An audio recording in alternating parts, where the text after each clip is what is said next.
Europe 1, 9h30, 11h avec Thomas Hill. Et ce matin, Thomas, vous recevez Patricia Cass pour son double album. Regardez, je vous le montre pour ceux qui nous suivent sur Europe1.fr. Double album Best of Une vie qui est dans les bacs disponibles. Et je vous conseille de rester à l'écoute d'Europe 1 parce que Patricia Cass, elle est venue les bras chargés de cadeaux pour vous.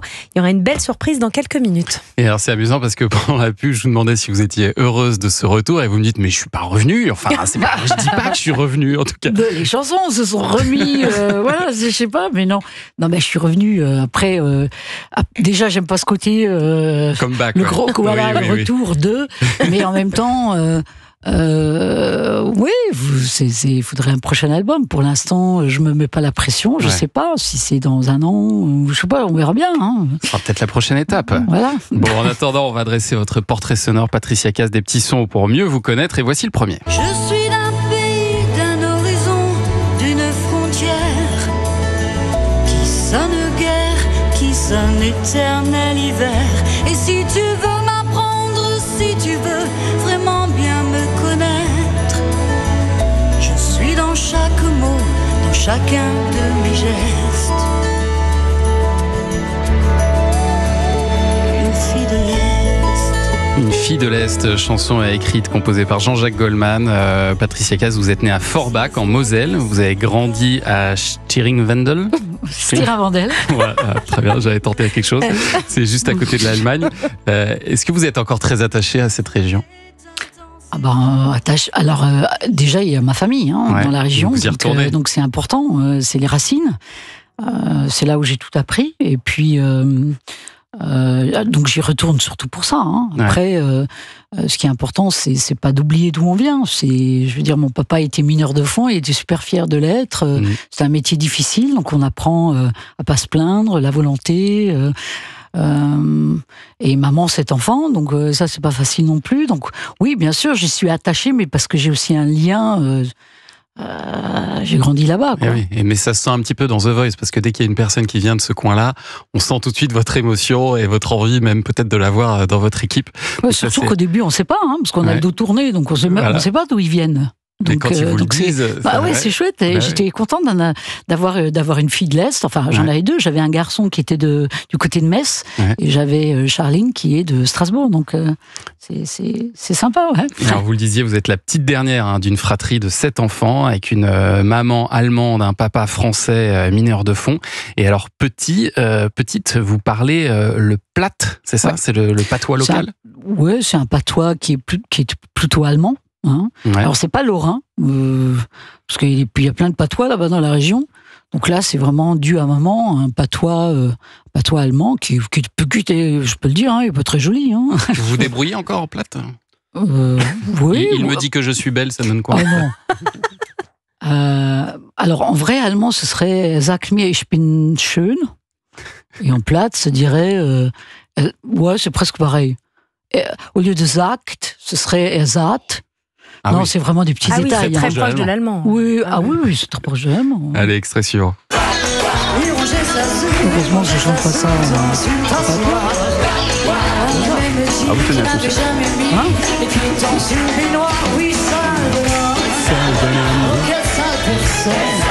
Ça sort d'où, ça ? Du coup, je me dis, merde, c'est moi ? C'est vous, Patricia Cass, qui chantez Sale bonhomme de Claude François.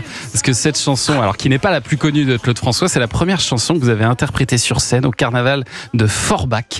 Peut-être une des premières. Il y a eu en tout cas. Il y a eu des Just Gigolo, il y a des trucs, les trucs, excusez-moi, parce que c'est pas des trucs, mais voilà. Vous aviez quel âge là à peu près ? Je sais pas, 8. 8 ans. Et est-ce que vous aviez déjà une voix particulière, une voix un peu plus grave que les autres ou pas encore ?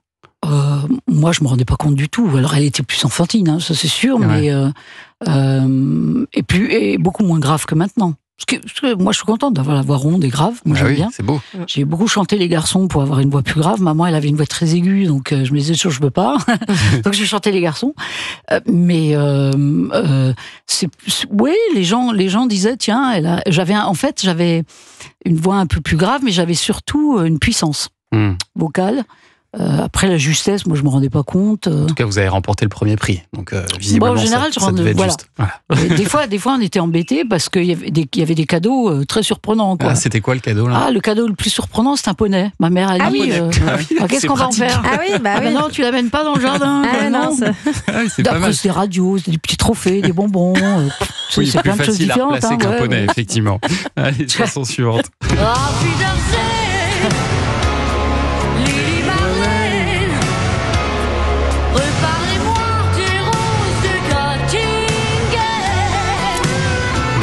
Alors vous allez gagner un concours à 13 ans, Patricia Cass, et vous décrochez un premier contrat de chanteuse dans un club en Allemagne, à Saarbrück, le Rumpelkammer. Oui. Je ne sais même pas pourquoi j'essaye. Et vous allez vous y produire pendant 7 ans. 7 ans à chanter tous les soirs. C'est même un peu avant, parce que j'ai arrêté avant. Oui, en fait, c'était pareil. C'était en allemand, on dirait un Tanzlokal. C'est un endroit où les gens viennent le samedi danser en couple, un peu comme un thé d'ensemble, mais pour le soir, j'en sais rien. Mais et il y avait mes frangins allaient là-bas des fois, et il y avait un concours de chant. Donc ils m'ont inscrit, sauf que j'avais pas l'âge pour chanter le soir dans un endroit comme ça. Et ils ont insisté, donc ils ont dit qu'elle vienne une fois l'après-midi, on verra. Et quand je suis venue, ils ont dit bon, ok, elle peut chanter. Et donc et après, j'avais un contrat, mais bon, un contrat c'est un grand mot. À 13 ans, t'as pas un contrat. Il y a maman, papa, quoi. Donc j'allais, et puis je suis restée assez longtemps là-bas, c'est vrai. 3 jours par semaine, 3 heures de concert à chaque fois, c'est assez formateur. Et puis alors un jour, dans votre maison natale, le téléphone sonne.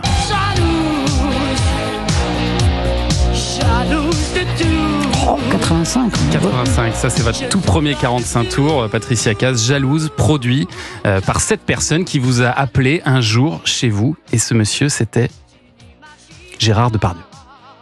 Alors c'est un peu moins rapide que ça.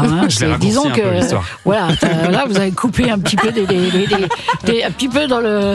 Il est allé directement à la fin. Non, parce qu'il y a la pub qui arrive, c'est pour ça. Là. Ah d'accord. Bon je me dépêche. Non mais c'est François Bernheim qui connaissait très bien la famille Depardieu. D'ailleurs c'est Elisabeth qui a fait les paroles de Jalouse. C'était en 85 et François qui s'était déplacé dans cette fameuse Rumpelkammer donc et c'est Gérard Depardieu qui a produit financièrement ce projet parce que voilà la petite on m'a aidé. Pas mal, la petite. Et il a bien fait parce que quelques années plus tard, vous venez nous voir avec ce double CD, Une vie, double album best-of qui est disponible. Et puis je rappelle qu'on vous retrouve aussi samedi soir, Patricia Cass, pour The Voice sur TF1. On va reparler la finale de The Voice, c'est samedi soir. Puis on va parler cinéma dans un instant avec Olivier Benkemoun. Qu'est-ce que vous avez prévu ce matin? Le mélange des genres. Ah, parfait. Ça